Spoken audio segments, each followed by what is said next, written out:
Hello, hey, Mitch here, and this is Booga. Booga might join us. Well, Booga has joined us, and today we're going to talk a little bit about, we're going to do a little bit of meditation, and we're going to talk about, we're going to talk about what we're going to talk about. We're going to talk about what Booga wants to talk about. So anyway, let's get started. In my last couple videos, I mentioned I had gone on to a video or a media fast, and I wanted to kind of elaborate on that. More recently, I've allowed myself back into just checking out media, but staying away entirely from news. And what I found is that I'm starting to discover things that really seem to sync up well with where I want to be, where I want to go, what I want to see in the world. I'm still very careful not to look at things that come across as being conspiratorial, and things that come across as being political in any way at all, but things that are uplifting, things that are new and exciting to me. What I've been seeing, and I don't know why, I've been looking at stuff about Egypt. There's been a new discovery about things going on deep under the earth around the pyramids, and structures that we haven't been permitted to look at for a long time. Way back in the 90s, when I lived in Seattle, I had a friend who was an Egyptologist and had been kicked out of Egypt because what they were discovering did not follow the party line, and he wanted to publish pieces that contradicted the party line, which was that kind of the Egypt area was the seat of developing culture as we know it, of civilization, of bronze tools and things like that. And so what he and his team were finding were that the Egypt that we know dated back to about 6,000 BC. Was it 6,000 BC or 6,000 years ago? Either way, what he found is that was kind of the bottom of technology, and that it was from there it began going up again, but it was as if there had been technology that was far beyond what they were using in the time of the pharaohs, that had gone down for centuries. And he was dating things back to 14,000 BC. Anyway, I saw his stuff. He wasn't able to publish under the approval of the Egyptology Committee, so I don't think his work really got much notoriety. But now I'm seeing more and more and more of that on YouTube. Really cool stuff. And it helps you to open up your mind and think about things in a far different way. So we've conditioned ourselves to think of this human being as the pinnacle of our planet's achievements. And if you start looking at it differently, you can see that this human being is just a teeny piece of the consciousness that exists out there, that the planet itself is a living, conscious being, a tremendous consciousness, a consciousness that spans geologic time versus our human time. And that the planet itself continues to evolve her consciousness, to wake up and further evolve. That the solar system is a conscious being.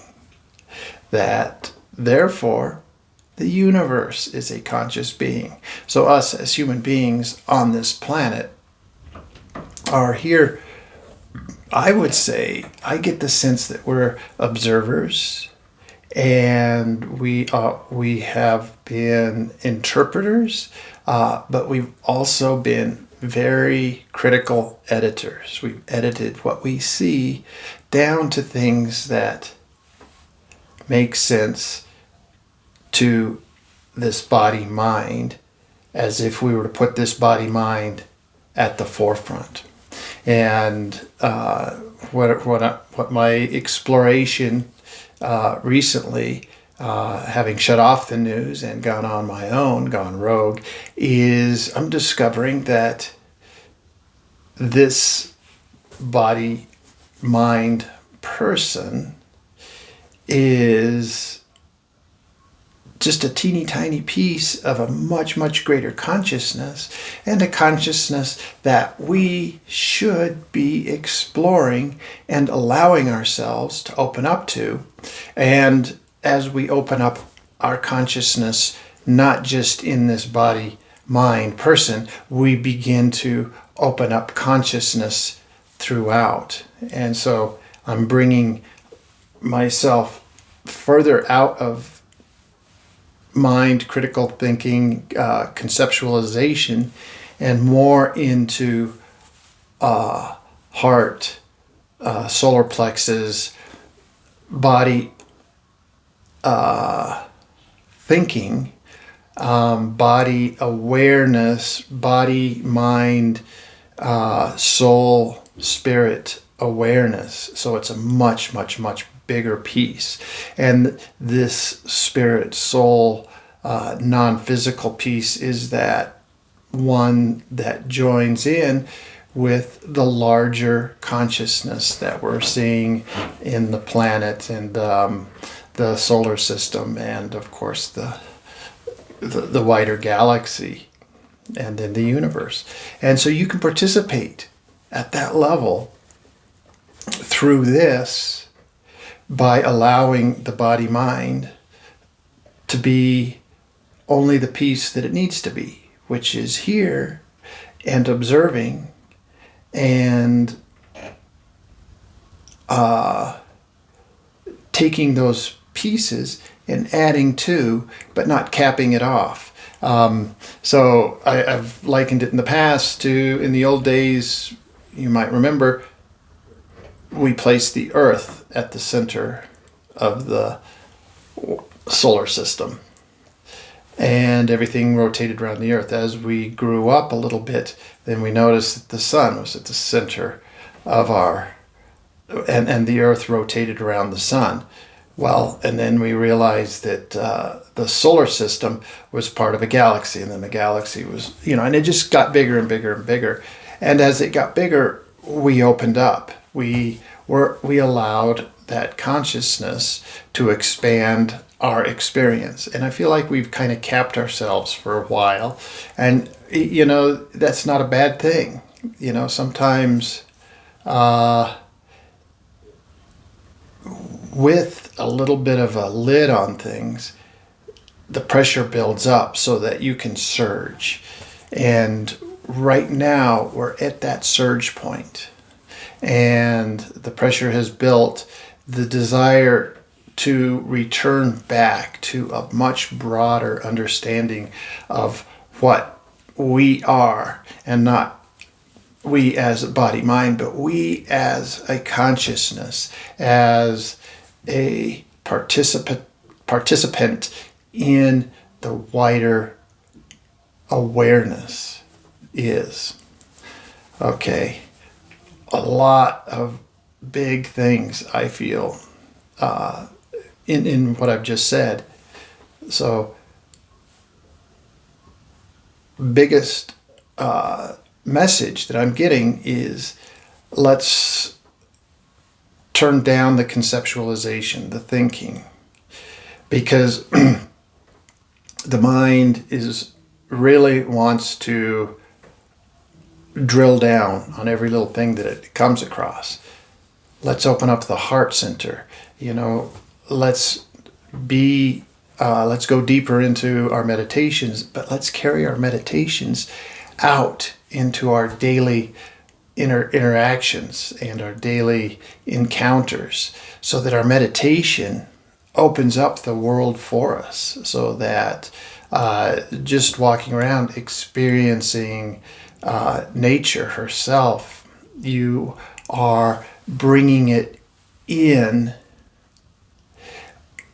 on a level of deeper consciousness, rather than just looking around and seeing things as labels: tree, robin, dog, car. It's like that tree is a being, you recognize the consciousness of the tree, you recognize the consciousness of the dog, and in fact you can go as far as recognizing the consciousness in all things, including the car or the discarded beer can. There is consciousness imbued in everything. Now there's sentience within this, but let's let that be the part that embraces all the consciousness that allowed the solidity to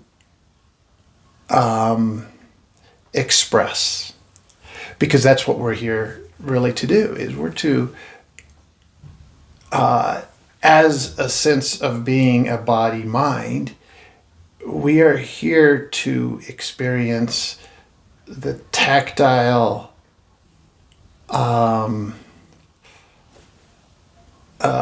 contrast that reality gives, physical reality gives to us. Back to an earlier point, an earlier video, there's pointed out in the Bhagavad Gita that everything that is real is eternal, and everything that's not eternal is not real. And so whatever this is that this physical experience is bringing is transient, it's not real, but it's here for consciousness to explore. So let's be the explorer and really touch, feel, experience what experience is, because that's what differentiates this particular encapsulation of consciousness as being physical, as opposed to pure consciousness in a multidisciplinary or multidimensional plane, where the physical contrast hasn't been built in by limiting the dimensions which are in play. Now I need to pause this for a sec. We had Uga scratching on the door. She wanted to come in. She heard me talking, so she was like, "What's going on in there? And why am I not invited?" So there she goes. Now we have both Uga and Buga in our company. Let's see here. I don't even know where I was, but I do want to talk a little bit about dimensionality. So we are in a place with very limited dimensions in the physical plane. But here's the thing that we have not really experienced. We are truly multidimensional beings. And just because we have this existence, and it has a very tactile, sensory component, doesn't mean that that's the only dimension or the only reality. Once we open up, once you go deeper into your meditations and you start really experiencing the reality of the non-physical dimensions, then you bring that into your experience here in the physical, and it's a mushroom cloud. It just goes exponential. Your experiences, they take off in a way that there's no describing it, because you've invited all of the dimensions in which you exist to participate in this ability to observe physicality, because of the severe limitation of all the other dimensions. So we've limited it down to only a very small number of dimensions in order to get what we see as physical reality.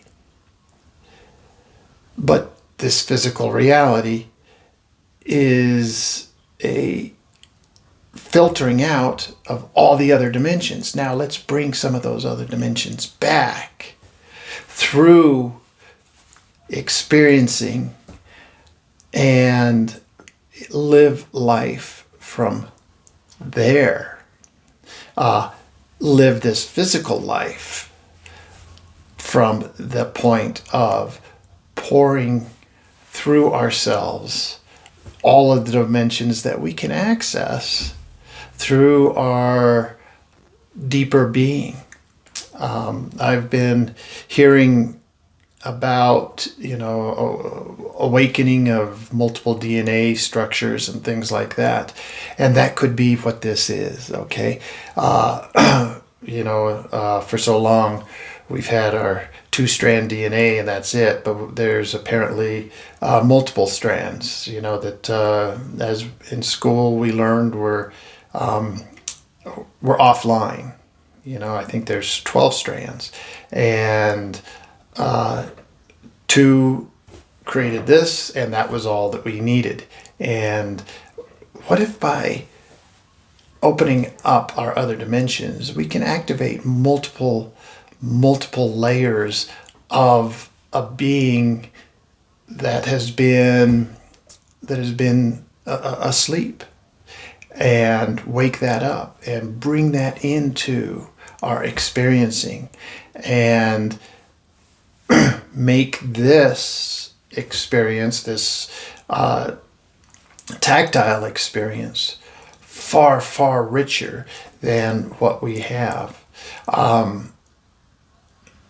In the past, we've brought in way too many concepts. The concepts, because it's tactile, because it's has such components as causality, physicality seems to be very limited, or at least we've told ourselves that it's limited. Let's open up to a much broader expression of physicality and take the limits off a little bit, okay? I think we can. And I feel just by purely experiencing this physicality from a more heart-centered perspective, we will do just that. So, I guess, that's what I have to say today. Open up, take the lid off. Turn down what the news is telling you, because again, that's the limits. Those are the limits. Those are keeping ourselves unevolved, and we have the capacity to expand exponentially, even while still being in this experiential body. But so many of the limits that we have right now are self-imposed. And by watching the media and giving our endorsement of existence, maybe we're not giving our endorsement of the current political structure directly, we don't endorse it, but we're we're endorsing it as it exists by saying, by watching it and saying, well, those guys are wrong. Forget about those guys. Let them do what they're doing and get out there and begin experiencing reality from your heart-centered perspective, from your heart-centered way, and see if that starts to diminish. See if the geopolitical reality as it stands, which is really, really trying to create greater and greater contrast, right? Let's give more money to those that have the most money, and let's take it away, or let's take resources away from those who already have few resources, and let's give them to, so we really create more and more and more contrast. You know what? I feel like this physical reality, this tactile reality, has enough contrast as it is. In its tactileness, we don't need to impose mental restrictions or contrasts on top of it. Let's take the lid off of those and take the lid off of our mental and intellectual constrictions and open up to these other dimensions. Let's turn on these dormant DNA strands. They may be part of what we need to evolve. It's like I said earlier about where we've capped ourselves. Let's take the lid off and see, in any evolutionary scenario, evolution kind of builds and builds and builds, and then it caps. And it sort of caps, and oftentimes it begins to decrease before it explodes again. And so I think we've plateaued for long enough. And let's take the lid off and let's explode in our evolution and wake up this deeper part of who we really are. Okay? Great to be back with you guys. Like I mentioned, my last one, I took a 2-week video or media fast, turned everything off, but I'm getting back in. I'll be sending you more videos. I hope you enjoyed this. Like, subscribe, comment. Thank you so much. Bye-bye.